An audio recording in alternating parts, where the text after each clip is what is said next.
नमस्कार दोस्तों, मैं पोखरराम बामणिया और आप देख रहे हैं बामणिया बायोलॉजी एंड न्यूज़। आज हम इस वीडियो के अंदर डिस्कस करने वाले हैं टेरिडोफाइट। प्लांटी जगत की बात करें तो हमने पहले थैलोफाइटा के बारे में डिस्कस किया, उसके बाद में ब्रायोफाइटा के बारे में डिस्कस किया और आज हम बात करेंगे टेरिडोफाइट या टेरिडोफाइटा। अब देखिए, जो टेरिडोफाइटा जो पौधे हैं, सामान्यतः इन पौधों का उपयोग है वो सजावट के रूप में करते हैं। यदि इनका आर्थिक महत्व देखें तो जितने भी सजावटी पौधे आते हैं वो सब है वो टेरिडोफाइट होते हैं। स्थल पर उगने वाले प्रथम सफल पादप हैं। प्रथम सफल पादप जो पृथ्वी के ऊपर पाए जाते हैं। इससे पहले हमने बात की थी ब्रायोफाइट्स, तो वो जल से बाहर तो पाए जाते हैं लेकिन सफल पौधे नहीं हैं, उनको निषेचन के दौरान जल की आवश्यकता होती है। तो हम कह सकते हैं कि पृथ्वी के ऊपर उगने वाले पहले सफल पौधे हैं वो ये होते हैं। इनको पादप जगत का सरीसृप भी कहा जाता है।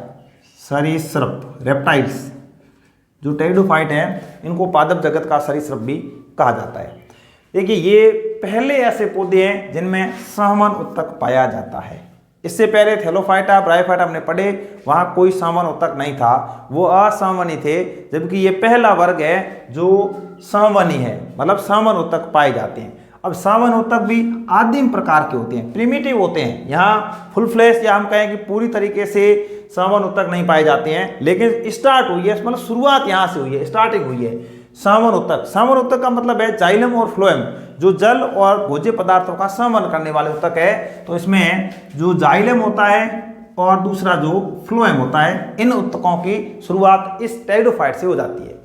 अपुष्पोद्भिद है, अभी तक यहाँ पर पुष्प का निर्माण नहीं हो रहा है। पुष्प का निर्माण नहीं हो रहा है, इसका मतलब इनमें बीज का निर्माण भी नहीं होगा, तो अपुष्पोद्भिद है। क्रिप्टोगैम्स है, तो संवहन उत्तक पाया जाता है और क्रिप्टोगैम्स होते हैं, अपुष्पोद्भिद होते हैं। जीवाश्मों के जो प्रमाण है, जीवाश्मीय प्रमाण के आधार पर 350 मिलियन वर्ष पूर्व पृथ्वी के ऊपर प्रभावी वनस्पति के रूप में टेरिडोफाइट पाए जाते थे। जीवाश्मीय प्रमाण के आधार पर कितने टाइम पहले, 350 मिलियन वर्ष पूर्व ये जो टेरिडोफाइट्स पौधे हैं पृथ्वी के ऊपर प्रभावी वनस्पति के रूप में पाए जाते थे।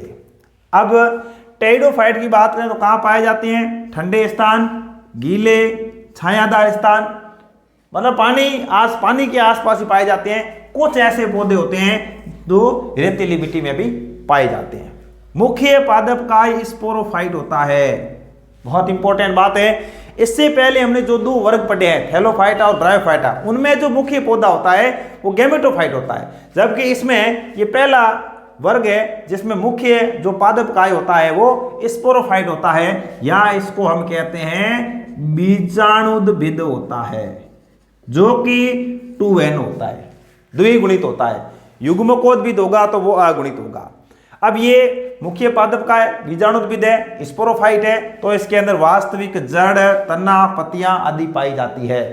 हमने थैलोफाइटा के अंदर बात की कि वो थैलस होता है, जड़, तना, पत्ती नहीं पाई जाती, ऐसी जो कंडीशन होती है उसको थैलस कहा जाता है, उसी से थैलोफाइटा शब्द आया।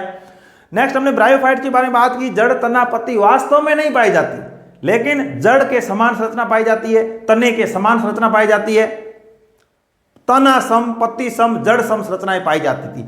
ये पहला वर्ग है जिसके अंदर वास्तविक जड़, तना और पत्ती पाई जाती है। अब यहाँ जो पत्तियां पाई जाती है, पत्तियां भी दो प्रकार की होती है, छोटी पत्ती है और बड़ी पत्ती है। तो यदि पत्तियां बड़ी है तो उसको हम कहते हैं वृत्तपर्ण, पत्तियां छोटी पाई जाती है तो उसको हम कहेंगे लघुपर्ण। पत्तियां दो प्रकार की हो जाएगी, बड़ी और छोटी। जो बड़ी पत्ती है उसको हम कहेंगे वृत्तपर्ण, जो छोटी है उसको कहेंगे लघुपर्ण। इनके उदाहरण है वृत्तपर्ण, मतलब बड़ी पत्तियां पाई जाती है किसमें? फर्न के अंदर, और छोटी पत्तियां पाई जाती है सिलेजिनेला। इस टेरिडोफाइट्स का एक उदाहरण है सिलेजिनेला, जो प्लांट है उसके अंदर छोटी पत्तियां पाई जाती है। नेक्स्ट, ये जो पत्तियां हैं, ये पत्तियां जो बीजाणु पर्ण है, बीजाणु पर्ण मतलब बीजाणुओं का निर्माण करने वाली जो पर्ण है उसके ऊपर बीजाणु धानी पाई जाती है। क्या पाई जाती है?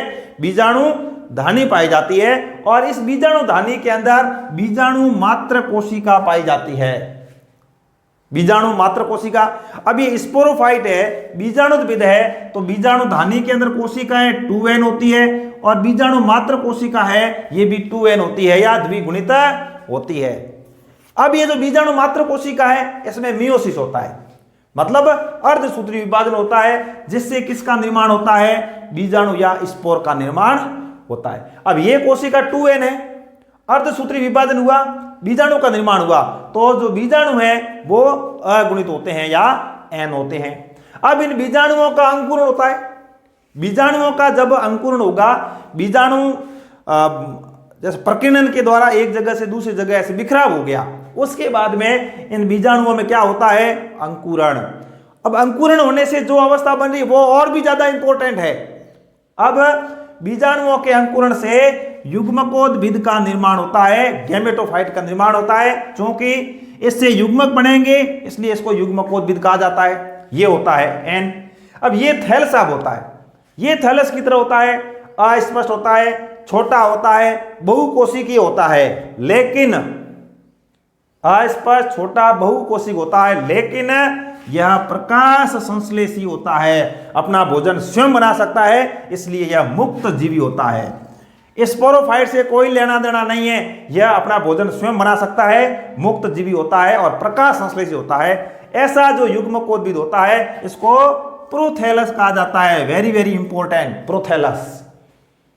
टेरिडोफाइट्स के अंदर जो युग्मकोद्भिद पाया जाता है, जो गैमेटोफाइट पाया जाता है, मुक्त जीवी और प्रकाश संश्लेषी होता है, इसी को प्रोथैलस कहा जाता है। अब ये जो प्रोथैलस है अब स्वपोषी है, इसको स्पोरोफाइट से कोई लेना देना नहीं है।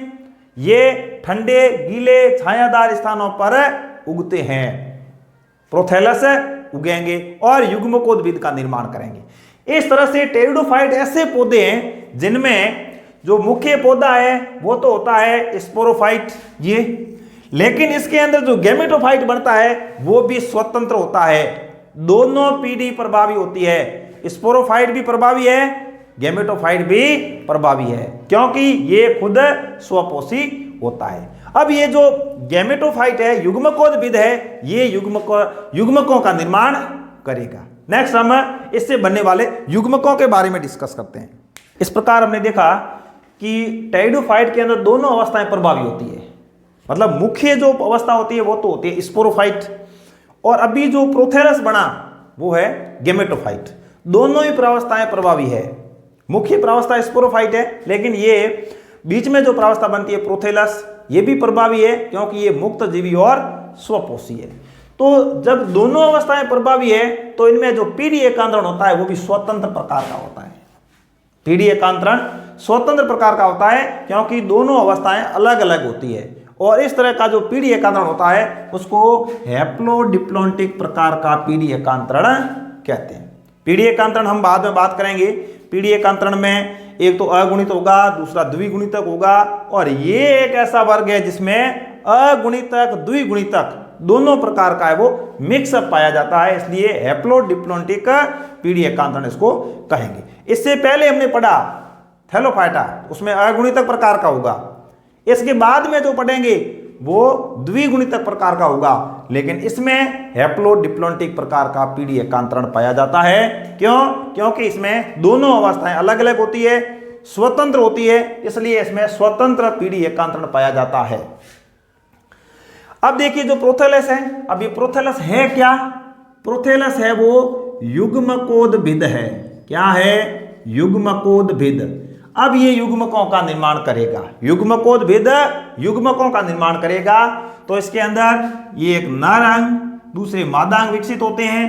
नर को पूंदानी कहते हैं। पूंदानी के ऊपर एक स्तर का जैकेट पाया जाता है। इसकी सुरक्षा के लिए पूंदानी के ऊपर जैकेट पाया जाता है। पूंदानी के अंदर पुंमणु का निर्माण होता है जो कि नर युग्मक होते हैं, और इसमें वो 2 कशाभिकाएं पाई जाती है जिसको द्विकशाभिकीय कहा जाता है। मादा अंग जो है वो स्त्रीदानी होता है और यह फ्लास्क नुमा होता है। इसका जो आकार है वो फ्लास्क नुमा होता है। इसके अंदर अंडाणु का निर्माण होता है जो कि मादा युग्मक होते हैं। अंडाणु या अंडा है वो मादा युग्मक होता है। अब यहां पर जो ये द्विकशाभिकीय पुंमणु है ये अंडाणु तक जाएंगे, इसके लिए जल की आवश्यकता होती है, जल की आवश्यकता होगी। अब जल आवश्यक होता है, इसलिए ऐसे जो पौधे होते हैं इनका विस्तार कम होता है, इसलिए ये ऐसी जगह पाए जाते हैं जहां पर आसपास में इनको पानी मिल जाए। लेकिन ये ऐसे पौधे हैं कि पूरी तरह से जल के ऊपर भी निर्भर नहीं है, ये थोड़े थोड़े या हम कहें कि विकसित पौधे हैं या विकासशील पौधे हैं। अब ये जो पौधे हैं ये पानी से बाहर भी पनप सकते हैं, उग सकते हैं। अब इसमें जो युग्मनज है ये बहुकोशिकीय, स्पष्ट और स्पोरोफाइट का निर्माण होगा। अब देखो जैसे ही पुंगणु अंडाणु तक चले गए जल की उपस्थिति में, और किसका निर्माण हो जाएगा, नर युग्मक मादा युग्मक ये दोनों मिलेंगे तो किसका निर्माण होगा, युग्मनज का निर्माण होगा। और युग्मनज का निर्माण होने से क्या बनेगा, स्पोरोफाइट बन जाएगा। ये जो स्पोरोफाइट है ये इसकी प्रभावी अवस्था होती है, बहुकोशिकीय और स्पष्ट होती है। अब ऐसे जो टेरिडोफाइट है जिसमें एक ही प्रकार के बीजाणु बनते हैं, इनको हम बोलते हैं समबीजाणुक, मतलब बीजाणु दो प्रकार के बन सकते हैं। ऐसे टेरिडोफाइट जिसमें एक ही प्रकार के बीजाणु बनते हैं इनको समबीजाणुक बोलते हैं। कुछ ऐसे होते हैं जिनमें दोनों प्रकार के बीजाणु बनते हैं, इसको विषम बीजाणु कहा जाता है। सम बीजाणु का उदाहरण है सिलेजिनेला और विषम बीजाणु का उदाहरण है साल्विनिया, दो अलग अलग। अब देखिए जो विषम बीजाणुक है इसमें बीजाणु बड़े बनते हैं, छोटे बनते हैं। बड़े होते हैं उनको वृत्त बीजाणु कहा जाता है, छोटे बनते हैं उनको लघु बीजाणु कहा जाता है। अब जो बड़े होते हैं वो मादा युग्मकोद्भिद का निर्माण करते हैं, जो छोटे होते हैं वो नर युग्मकोद्भिद का निर्माण करते हैं। अब ये जो मादा युग्मकोद्भिद है ये अपनी छोटी मोटी आवश्यकताओं के लिए पैतृक स्पोरोफाइट से जुड़ा हुआ रहता है, ये तो पैतृक स्पोरोफाइट से जुड़ा हुआ रहेगा। अब ये नर युग्मकोद्भिद और ये मादा युग्मकोद्भिद, इनसे क्या युग्मनज बन जाएगा या जाइगोट का निर्माण हो जाएगा। जाइगोट से क्या बनेगा, छोटा भ्रूण बनेगा, शैशव भ्रूण का निर्माण होगा। और इसमें शैशव भ्रूण का जो निर्माण हो रहा है इससे हम ये कह सकते हैं कि ये पौधे धीरे धीरे बीजीय पौधों की ओर जा रहे हैं, मतलब इनकी जो प्रवृत्ति है, जो प्रकृति है वो बीजीय पौधों की तरह हो जाती है। तो इस तरह से हम कह सकते हैं कि ये जो वर्ग है यह विकासशील है और बीजीय पौधों की ओर ले जाने वाला वर्ग है। तो इस तरह से हमने बात की प्रोथैलस के अंदर विभिन्न प्रकार के जनन अंगों का निर्माण, और बीजाणु दो प्रकार के हो जाएंगे, सम बीजाणु और विषम बीजाणु। इस तरह से बीजीय प्रकृति की ओर यह वर्ग जाता है। अब हम बात करते हैं टेरिडोफाइट्स का वर्गीकरण। टेरिडोफाइट को चार वर्गों में बांटा जाता है, साइलोप्सिडा, लाइकोप्सिडा, स्फिनोप्सिडा और टेरोप्सिडा। अब ये जो इनका क्रम है ये इनके विकास का भी क्रम है, सबसे कम विकसित और सबसे ज्यादा विकसित है। अब जो पहला वर्ग है साइलोप्सिडा, दूसरा लाइकोप्सिडा, स्फिनोप्सिडा और टेरोप्सिडा। अब यहां पर यदि हम देखें तो जो साइलोप्सिडा है इसमें अधिकांश जो है जीवाश्म पौधे, मतलब जीवाश्मी पौधे हैं। इसमें जैसे ये राइनिया एक जीवाश्मी पौधा है। दूसरा इसका उदाहरण है साइलोटम। तो साइलोप्सिडा से उदाहरण क्या आ गया, साइलोटम। साइलोप्सिडा से साइलोटम, लाइकोप्सिडा से लाइकोपोडियम, ठीक है। स्फिनोप्सिडा का ध्यान रखना इक्विसिटम है। टेरोप्सिडा से टेरिस या ड्रायोप्टेरिस। इनके जो उदाहरण है वो भी हमें इसका जो वर्ग है उसी के अकॉर्डिंग इनके उदाहरण याद हो जाएंगे। तो साइलोप्सिडा अधिकांश जीवाश्म है, सम बीजाणु होते हैं, ये बीजाणु है वो एक जैसे बढ़ते हैं। उदाहरण राइनिया जो जीवाश्म है, इसके अलावा साइलोटम। दूसरा वर्ग है लाइकोप्सिडा, इसमें सम बीजाणु पौधे भी आते हैं और विषम बीजाणु भी आते हैं। सम बीजाणु का उदाहरण है लाइकोपोडियम और विषम बीजाणु का है सिलेजिनेला। तो लाइकोप्सिडा के दो पौधे लाइकोपोडियम और सिलेजिनेला। स्फिनोप्सिडो, अब देखो स्फिनोप्सिडा जो है इस वर्ग को हॉर्सटेल कहा जाता है और टेरोप्सिडा है इसको फर्न कहा जाता है। दो इनके उपनाम हैं, स्फिनोप्सिडा को हॉर्सटेल भी कहते हैं, टेरोप्सिडा को फर्न भी कहा जाता है। अब स्फिनोप्सिडा के अंदर जो बीजाणु धानियां होती है वो सघन होकर शंकु का निर्माण कर देती है। जब अपने टेरिडोफाइट पढ़ा तो उसमें बात की थी कि इसमें जो बीजाणु धानियां हैं, जो बीजाणु पर्ण होती है वो सघन होकर शंकु का निर्माण करती है। तो स्फिनोप्सिडा वर्ग के अंदर शंकु पाए जाते हैं। उदाहरण के लिए इक्विसिटम। जो टेरोप्सिडा है इनको फर्न कहा जाता है। फर्न है तो इसका उदाहरण है टेरिस, ड्रायोप्टेरिस, एडिएंटम, एजोला और साल्विनिया, ये इस वर्ग के उदाहरण है। और यदि इसमें हम बात करते हैं तो यह विकसित या जो टेरिडोफाइट है उसमें सबसे ज्यादा विकसित वर्ग है वो टेरोप्सिडा है। अब हम टेरिडोफाइट के आर्थिक महत्व की बात करते हैं तो हमने पहले बात की थी कि ये पौधे हैं जिनका सजावट के रूप में उपयोग होता है। मैक्सिमम जो सजावटी पौधे होते हैं वो टेरिडोफाइट्स होते हैं। इसके अलावा दूसरा, इन पौधों से होम्योपैथिक मेडिसिन प्राप्त की जाती है, होम्योपैथिक औषधि प्राप्त की जाती है। और ये जो औषधि प्राप्त होती है ये टेरोप्सिडा वर्ग के जो पौधे हैं इनसे प्राप्त होती है, जैसे ये ड्रायोप्टेरिस, इनसे होम्योपैथिक औषधि भी प्राप्त की जाती है। तो इस तरह से आज के इस वीडियो में हमने डिस्कस किया कंप्लीट टेरिडोफाइट के सामान्य लक्षण, और उसके बाद में मुख्य जो पादपकाय है वो है, बीच में प्रोथेलस आ जाता है। प्रोथेलस इसमें ज्यादा इंपॉर्टेंट है, प्रोथेलस मुक्तजीवी होता है। इस तरह से इनमें पीढ़ी एकांतरण है वो अगुणित द्विगुणितक प्रकार का होता है। 4 वर्गों में इसको बांटा जाता है, साइलोप्सिडा, लाइकोप्सिडा, स्पिनोप्सिडा और टेरोप्सिडा। ये इसके 4 वर्ग और ये इसके उदाहरण। इस प्रकार आज की वीडियो में बस इतना ही। धन्यवाद।